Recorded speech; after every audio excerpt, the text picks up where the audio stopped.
Houthi missile আতঙ্কে তোলপাড় Israel, গুরুত্বপূর্ণ স্থাপনায় বিস্ফোরণ, আয়রন ডোম আর থার্ডে ভরসা টিকবে তো? ভারত পাকিস্তানের রাজস্থান সীমান্তে গোলাগুলি, বিএসএফ এর কবজায় পাকিস্তানের সীমান্তরক্ষী, বেকায়দায় পড়ল কি ইসলামাবাদ? নিষেধাজ্ঞা এড়িয়ে ভারত পাকিস্তানে ঢুকছে পরস্পরের পণ্য, এবারের রেশারেশিতে টিকবে তো গোপন ট্রেড মডেল? আসসালামু আলাইকুম, দেখছিলেন বাংলাভিশন ওয়ার্ল্ড নিউজ হেডলাইন। একের পর এক মিসাইল হামলায় প্রকম্পিত ইসরায়েল, বিস্ফোরণের শব্দে চরম আতঙ্কে হুলস্থুল পড়ে যায় বেন গুরিয়ন বিমানবন্দরে। ইয়েমেনের হুথি যোদ্ধাদের হাইপারসনিক ব্যালিস্টিক মিসাইল প্যালেস্টাইন 2-র আঘাতে বিস্ফোরণ হয়েছে সামরিক ঘাঁটি রামাত ডেভিসেও। ইসরায়েলের গণমাধ্যম বলছে, আকাশ প্রতিরক্ষা ব্যবস্থা ফাঁকি দিয়ে গত এক মাসে অন্তত 30টি মিসাইল আঘাত এনেছে ইসরায়েলে। এমন পরিস্থিতিতে ইয়েমেনের প্রধানমন্ত্রী আহমেদ আওয়াদ বিন মুবারকের পদত্যাগ ইসরায়েলে হুথিদের হামলায় কোনো প্রভাব ফেলবে কি? বিস্তারিত মীর ফজলে রাব্বির ডেস্ক রিপোর্টে।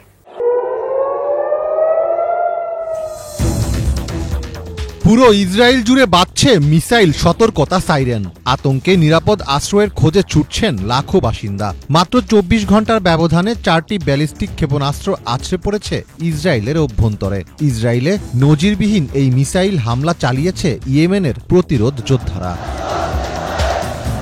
শনিবার সকাল থেকেই ইসরায়েলের আকাশে একের পর এক মিসাইল ছুটে আসে ইয়েমেন থেকে।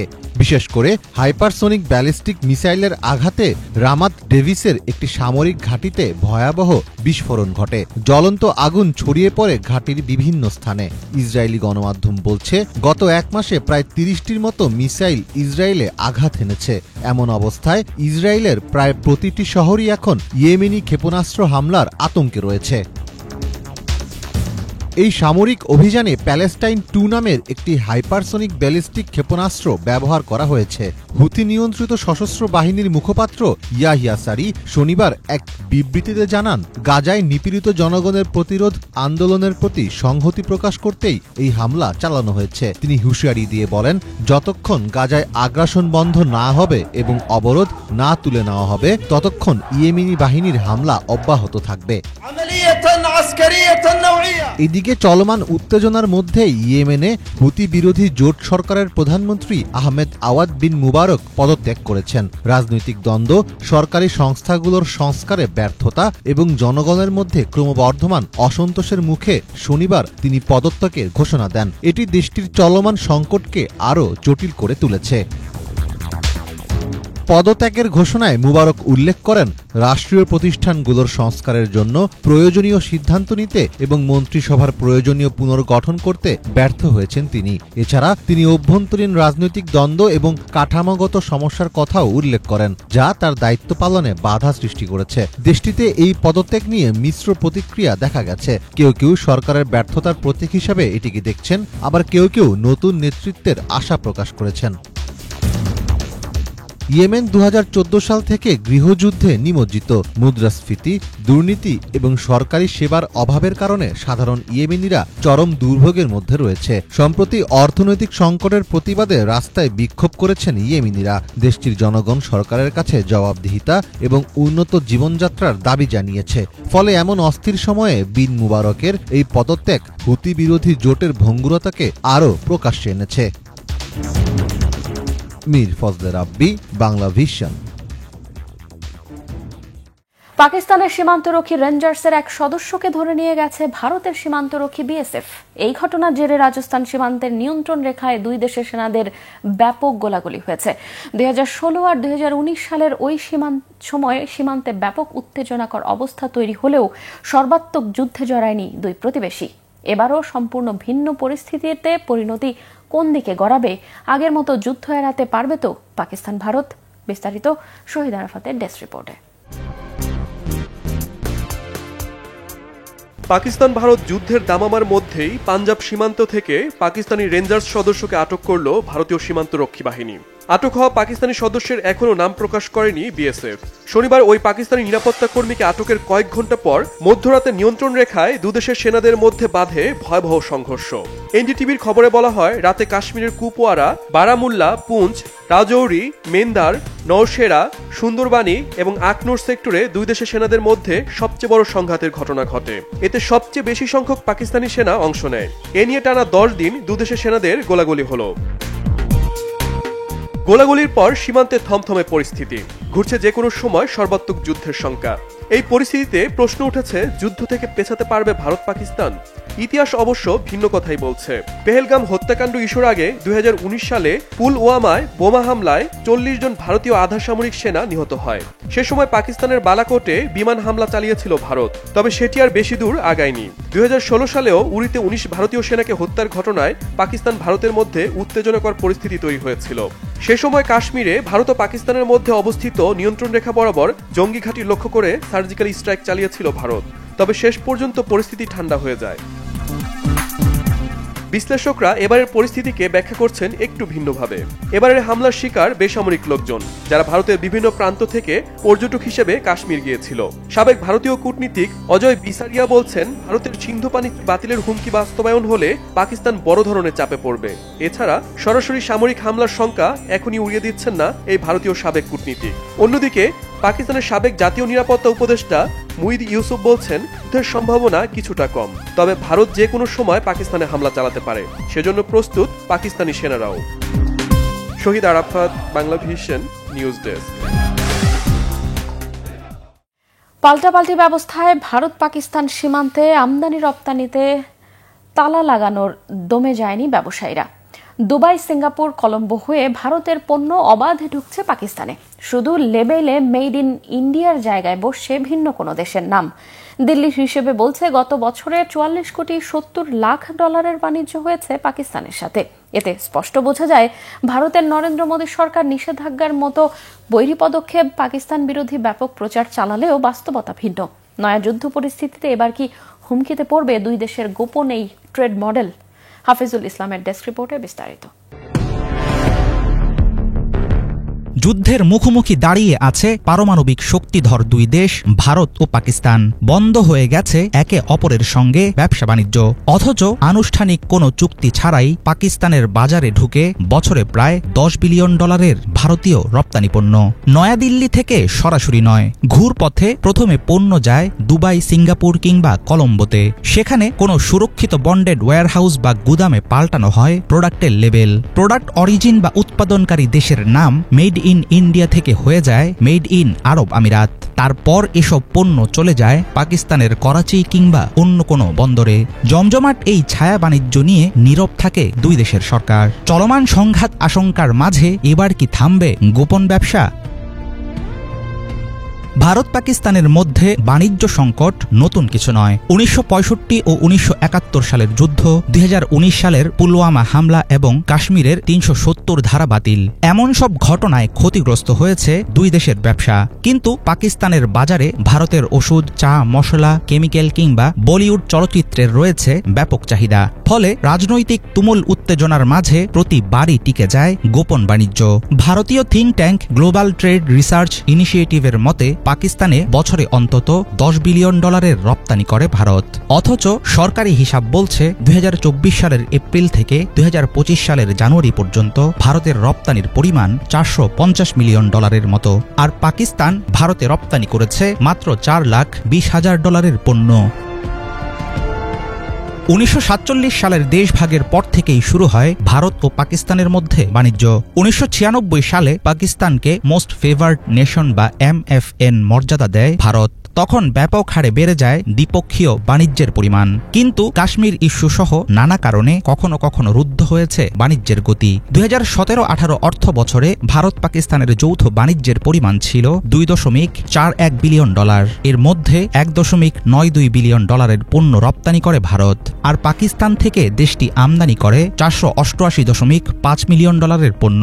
2019 সালে পাকিস্তানের MFN স্ট্যাটাস বাতিল করে নয়াদিল্লি। 2024 সালের মধ্যে অর্ধেকে নেমে আসে দুই দেশের ব্যবসা।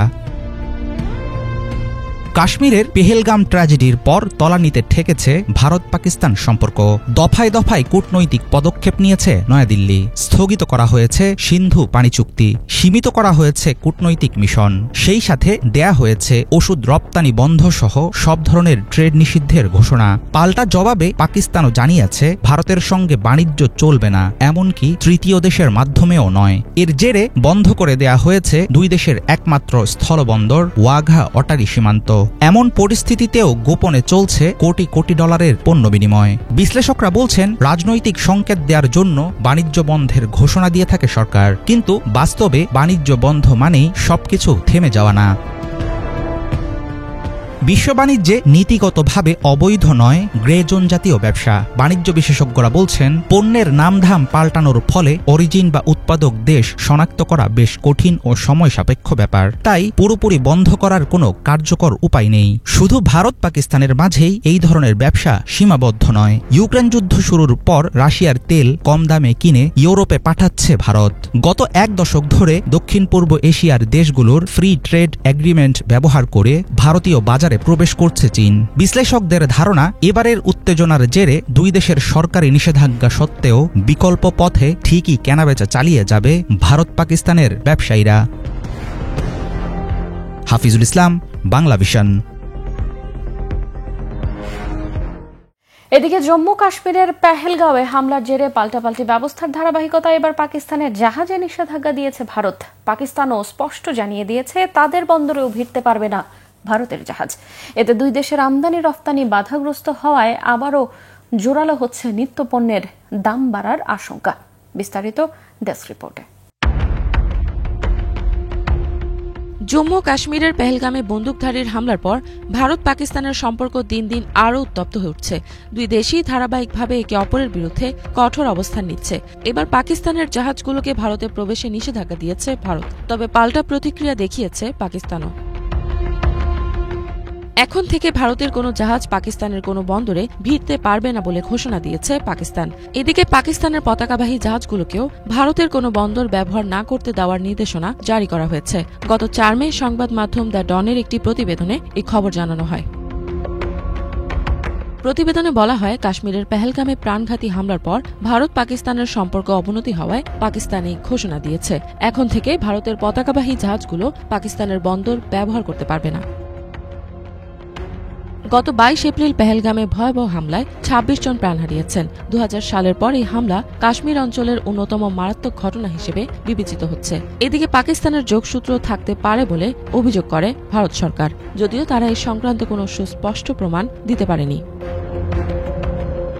এদিকে পাকিস্তান এই অভিযোগকে অস্বীকার করে একটি নিরপেক্ষ তদন্তের দাবি জানিয়েছে। হামলার পর থেকে দুই দেশের ভেতর দূরত্ব আরও বাড়তে শুরু করেছে। একদিকে সীমান্ত এলাকায় অতিরিক্ত সেনা মোতায়েন করতে শুরু করেছে পাকিস্তান, অন্যদিকে ভারতের প্রধানমন্ত্রী নরেন্দ্র মোদী সেনাবাহিনীকে যুদ্ধের জন্য প্রস্তুত থাকতে বলেছেন। গত 30 এপ্রিল গোয়েন্দা সূত্রে পাওয়া তথ্য অনুযায়ী আগামী 24 থেকে 36 ঘণ্টার ভেতর ভারত হামলা চালাতে পারে বলে দাবি করে পাকিস্তান। 3 মে সকালে ভারত জানায় পাকিস্তানের পতাকাবাহী কোনো জাহাজই ভারতের বন্দরে প্রবেশ করতে পারবে না। একইভাবে ভারতের পতাকাবাহী জাহাজেও নিষেধাজ্ঞা দেয় পাকিস্তান। ভারত এক বিবৃতিতে জানায়, জনসাধারণের স্বার্থে এই সিদ্ধান্ত নেওয়া হয়েছে। কিছু সময় পর পাকিস্তান থেকেও এমনই এক নির্দেশনা জারি করা হয়। পাকিস্তান জানায়, সাম্প্রতিক সমুদ্র পরিস্থিতি বিবেচনা করে পাকিস্তানের সমুদ্র সীমা, অর্থনৈতিক স্বার্থ ও জনসাধারণের স্বার্থে ভারতীয় পতাকাবাহী জাহাজের প্রবেশ নিষেধাজ্ঞা করা হয়েছে। তবে বিশেষ কিছু পরিস্থিতিতে অনুমতির বিষয়টি আলাদাভাবে মূল্যায়ন করা হবে। পেহেলগামের ভয়াবহ হামলার পর ভারতের সঙ্গে পাকিস্তানের কূটনৈতিক সম্পর্ক একেবারে তলানিতে গিয়ে থাকে। একদিকে ভারত সিন্ধু পানি বন্টন চুক্তি স্থগিত করে দেয়, পাল্টা জবাবে পাকিস্তান ঐতিহাসিক সিমলা চুক্তি স্থগিত করা সহ ভারতীয় বিমানের জন্য নিজেদের আকাশ সীমা বন্ধ করে দেয়। এই পরিস্থিতিতেই স্বল্প মাত্রার ব্যালিস্টিক ক্ষেপণাস্ত্রের একটি সফল পরীক্ষামূলক উৎক্ষেপণ করেছে পাকিস্তান, যদিও একে প্রকাশ্য উস্কানি হিসেবে চিহ্নিত করেছে ভারতীয় কর্মকর্তারা। এটিকে সিন্ধু মহড়া নামে একটি কার্যক্রমের অংশ হিসেবে পরীক্ষা করা হয়েছে বলে জানিয়েছে পাকিস্তান। ইফাত জাহান, বাংলা ভিশন। ভারতের উত্তর পূর্বাঞ্চলীয় রাজ্য মিজোরামে বাংলাদেশি বংশোদ্ভূত 2 জন মার্কিন নাগরিককে আটক করেছে দেশটির আইন শৃঙ্খলা বাহিনী। শনিবার মিজোরামের লেংপুই বিমানবন্দর থেকে তাদের গ্রেফতার করা হয়। বাংলাদেশের পার্বত্য চট্টগ্রামে তৎপর সন্ত্রাসী সংগঠন কেএনএফ এর সদস্যদের সঙ্গে যোগাযোগের অভিযোগ রয়েছে তাদের বিরুদ্ধে। ভারতের আইন শৃঙ্খলা বাহিনী তাদের বিরুদ্ধে সীমান্তবর্তী এলাকায় নাশকতামূলক কর্মকাণ্ডে জড়িত থাকার অভিযোগও এনেছে। বলা হয়েছে 2 মে অন্তত 4 জন মার্কিন নাগরিক পর্যটক ভিসায় মিজোরামের রাজধানী আইজলে যাবার কথা ছিল। এরপর কেএনএফ এর নেতা নাথান নলচেরো বামের সাথে সাক্ষাতের পরিকল্পনা ছিল তাদের। এছাড়াও আইজলের লংতাই এলাকায় বম সম্প্রদায় শরণার্থী শিবির পরিদর্শনের পরিকল্পনাও ছিল তাদের।